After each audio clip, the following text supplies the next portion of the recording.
Good afternoon friends, চলো একটু আমার বাপের বাড়ি থেকে ঘুরে আসি। অনেকদিন যাই না, যাওয়া যাক। চলো বেরিয়ে পড়লাম। ছেলে কলেজ থেকে চলে যাবে মা বাড়ি, তারপর একসাথে বাড়ি ফিরবো। এবার আবার স্টেশন থেকে সাবওয়ে ক্রস করে নাটাগড়ের অটো ধরবো।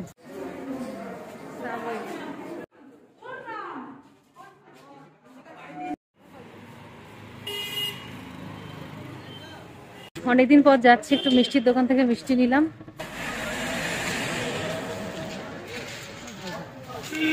অমৃতি নিলাম। চলে এসছি অনেকদিন পর, চলে এসছি। দেখো মা, যারা মাকে দেখতে চাও দেখে নাও ভালো করে। দিন ফোন করিয়ে পাগল হয়।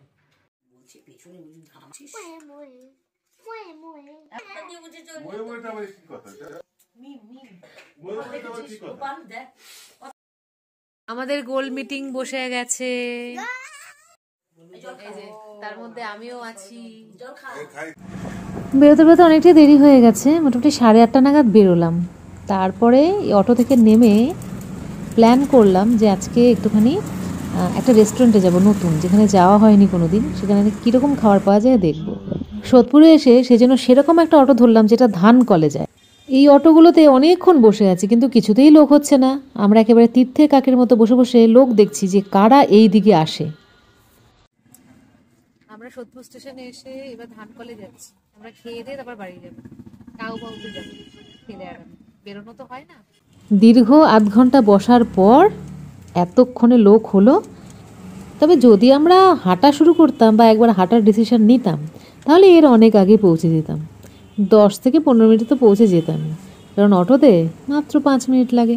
তো পৌঁছে গিয়ে তোমাদের দেখাচ্ছি, মানে আমরাও দেখবো আর কি, অফকোর্স, কারণ আমরা আগে খাইনি।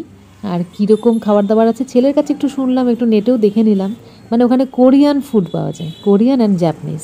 তো দেখা যাক কী খাওয়া যায়, ছেলে যা বলবে তাই হবে। আজকে ভাবলাম টাওবাওতে খাবো।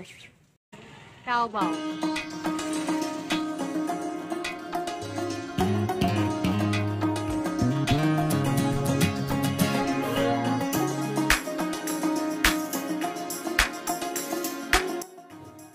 প্রথম থেকেই ভাবছিলাম যে বুঝতে পারবো তো খাবারের নাম ধাম, যেহেতু এখানে কোরিয়ান রেসিপি বা জাপানিজ খাবার পাওয়া যায়। তো সত্যি গিয়ে একটুখানি খটকা লাগলো, নামগুলো দেখে কিন্তু সচরাচর বোঝা যাবে না। তবে হ্যাঁ, ওদের জিজ্ঞাসা করলেই ওরা বলে দিচ্ছে, যারা লোক রয়েছে ভেতরে। কিন্তু তুমি যদি এমনিতেও বুঝতে চাও, তাহলে তোমাকে আগের থেকে একটু সার্ভে করে আসলে বা একটু স্টাডি করে আসলে তুমি অনেক ভালো বুঝতে পারবে কোনটার কী টেস্ট আছে, কীরকম রিভিউ আছে। তো এইবারে ভাবছি অর্ডার আমরা করে দিয়েছি, একটু দেখি ঘুরে ঘুরে কেমন আছে চারপাশের সাজগোজগুলো। চলো আমরাও দেখি, তোমরাও দেখো।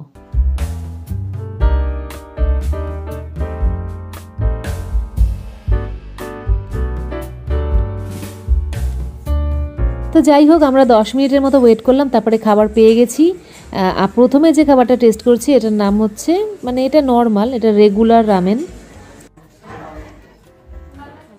কাঠি দিয়ে হবে না খাবার।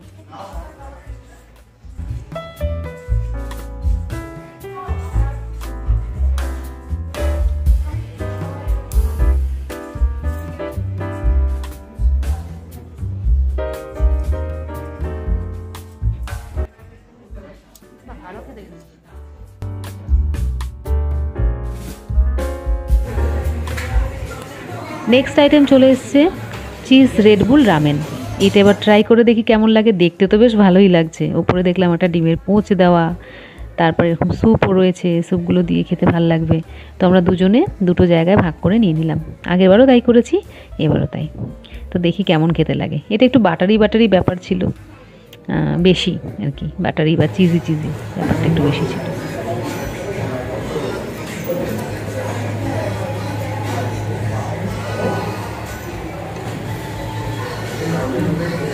পুরো চিজ দেওয়া।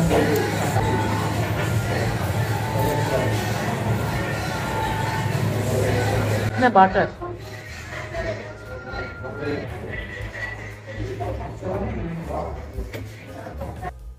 টাওবাওতে ডিনার কমপ্লিট, ছেলে আর মা। এবারে বাড়ি চলে যাবো, 10টা বাজে। Good evening. নেক্সট ডে কথা বলছি, কারণ ওই টাওবাও থেকে রামেন খেয়ে এসে, রামেন মিন্স নুডলস খেয়ে এসে আমাদের দুজনেরই একেবারে পেট পুরো ঢাকের মতো হয়ে গেছে।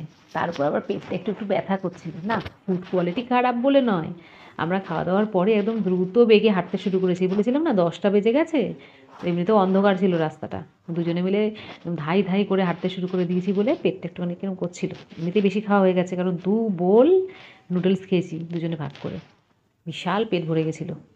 তো এবার আমি একটু বলতে বসলাম তোমাদের যে টাওবাও থেকে তোমরা যদি কোনো দিন ডিনার করো বা লাঞ্চও করতে পারো, যারা একটু অন্যরকম লাঞ্চ করতে ভালোবাসো, আর বিকেলে স্ন্যাক্স হিসেবে তো নিতেই পারো, তাদের একটু বলি যে খাবারের কোয়ালিটিটা কেমন। কোয়ালিটিটা বলতে পারো যে বেশ ভালো, খারাপ কোনোভাবেই বলা যাবে না, আর প্রাইসটাও রিজনেবল। আর যেটা বলবো যে অ্যাম্বিয়েন্সটা ভীষণ সুন্দর, ভেতরেরও এবং বাইরে যেটুকু বসার ওয়েটিংয়ের জায়গা করেছে ওটাও খুব সুন্দর। লাইটগুলো আর কি বেশি ভালো লাগছিলো। যাই হোক, অনেক জায়গায় দেখা যায় যে খুব সুন্দর করে সাজানোর চেষ্টা করে, কিন্তু ঠিক করে মেনটেন হয় না বলে আর ভালো লাগে না কদিন যেতেই। কিন্তু এখানে দেখলাম মেনটেনেন্সটা ভালো, আর স্টাফদের ব্যবহারও খুব ভালো, খুব কেয়ার রাখে যে কখন খাওয়া হলো, কখন পরের আইটেম সার্ভ করতে হবে ইত্যাদি। তো ভালোই, ওভারঅল ভালোই। তবে কোনো প্রমোশনাল ভিডিও কিন্তু নয়, আমার ভালো লেগেছে বলেই তোমাদেরকে জানালাম। তোমরা একদিন ট্রাই করে দেখতে পারো, তারপর নিজেরা ঠিক করে নেবে। আর আজকে যেদিন আমি কথা বলছি তোমাদের সাথে, টাওবাওতে খাওয়ার একদিন পরে, তো আজকে আবার দুপুরবেলা আমার একটা বিশাল কাজ ছিল। আমি গিয়েছিলাম একটু বুক হাউসে, সেটা তোমরা ভিডিওতে দেখতে পাবে নেক্সটে আসবে যখন। তো সেখানে গিয়ে নতুন নতুন এমন জিনিস দেখলাম যেগুলো আমরা কখনো কিনিনি, ছেলের জন্য লাগবে তাই নিয়েছি। মানে দারুণ দারুণ জিনিস, যেমন ধরো টি স্কেল একটা বলতে পারি, এটা ভীষণ নতুনত্ব লেগেছে আমার কাছে। তাছাড়া আরেকটা জিনিস খুব নতুন লেগেছে, সেটা হচ্ছে ফ্রেঞ্চ কার্ভ। এরকম বেশ টুকটাক কিছু কিছু কিছু জিনিস একদম নতুন লাগলো, একদম অন্যরকম, জীবনেও কিনিনি, আর নামই জানতাম না।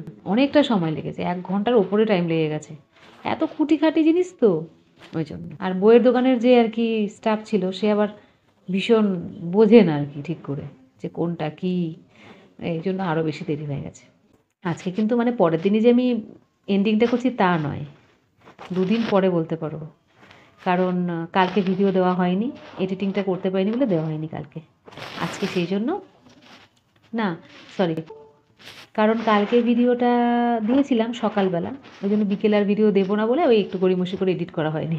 সেই জন্য আজকে আবার এডিট করার সময় দেখলাম যে না, খুব বড় ভিডিও তো হয়নি, তো ভাবলাম যে এন্ডের দিকটা একটুখানি তোমাদের বলি। এমনি রিভিউটা দেওয়ারই ছিল, সেটাও দিলাম, একটু গল্পও করে নিলাম, কিন্তু ছোটোর ওপর ভিডিওটাই থাকলো। দেখো তোমরা, আবার নেক্সট ভিডিও নিয়ে আসছি। নেক্সট ভিডিও কিন্তু ভীষণ ভালো হতে চলেছে, কারণ নেক্সট ভিডিওতে থাকবে অর্কর বার্থডে ব্লগ, তাই না বাবা? হ্যাঁ, পরের দিনই তো হয়েছিল। তো এখনের মতো tata, bye, take care, love you all.